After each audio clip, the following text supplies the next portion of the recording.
बिस्मिल्लाहिर्रहमानिर्रहीम। अस्सलाम वालेकुम। आज हम बनाने जा रहे हैं चाट की चटनी। फ्रूट चाट की चटनी पहले बनाते हैं। इसके लिए मैंने 8-10 खजूरें लिए, उसको मैंने ग्राइंड कर लिए थोड़ा सा पानी डाल के। और ये इमली का पल्प है ये। तो अब हम फ्राई पैन लेते हैं, उसमें इमली का पानी डालते हैं और इसको थोड़ा सा पकाते हैं। फिर ग्राइंड की हुई खजूरें ये दोनों शामिल करते हैं, कुछ देर इसको पकाते हैं। फिर इसमें कुछ दिन पकाते हैं। अब हम इसमें चौथाई चम्मच थोड़ा सा नमक डालते हैं अपने मर्ज़ी के हिसाब से, और 2 चम्मच चीनी डालेंगे, वो भी अपनी मर्ज़ी के हिसाब से आप डाल लेना।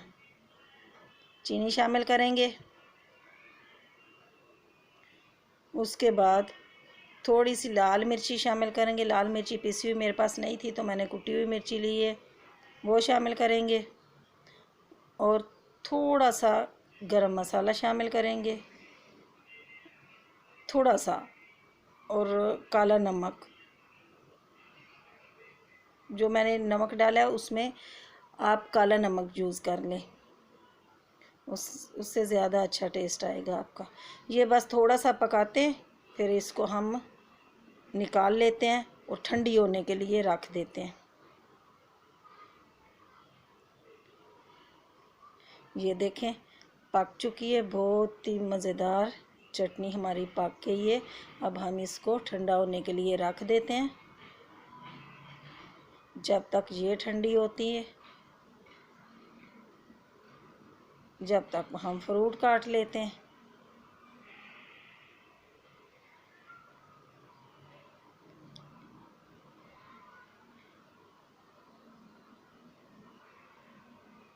फ्रूट काट लिए।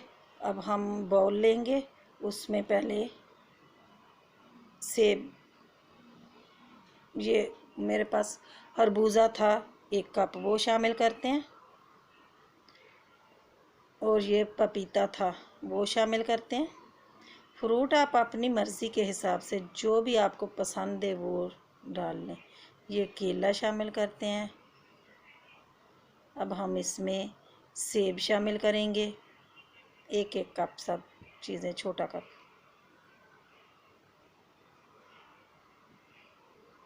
ये शामिल करेंगे। अब हम अंगूर थे, ये अंगूर बड़े थे तो मैंने इसको 2-2 पीस में कट कर लिया, ये शामिल करेंगे।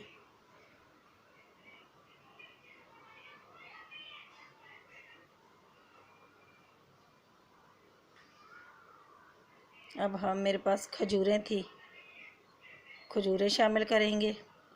इसके गुठली निकाल लेना और 2-2 3-3 पीस कर लेना। अब हमने जो चटनी बनाई थी वो ठंडी हो चुकी है, वो शामिल करते हैं।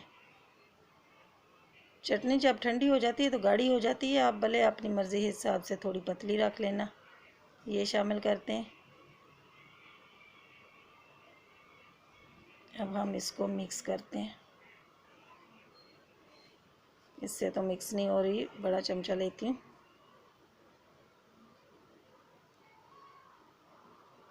अच्छी तरह इसको मिक्स कर लें।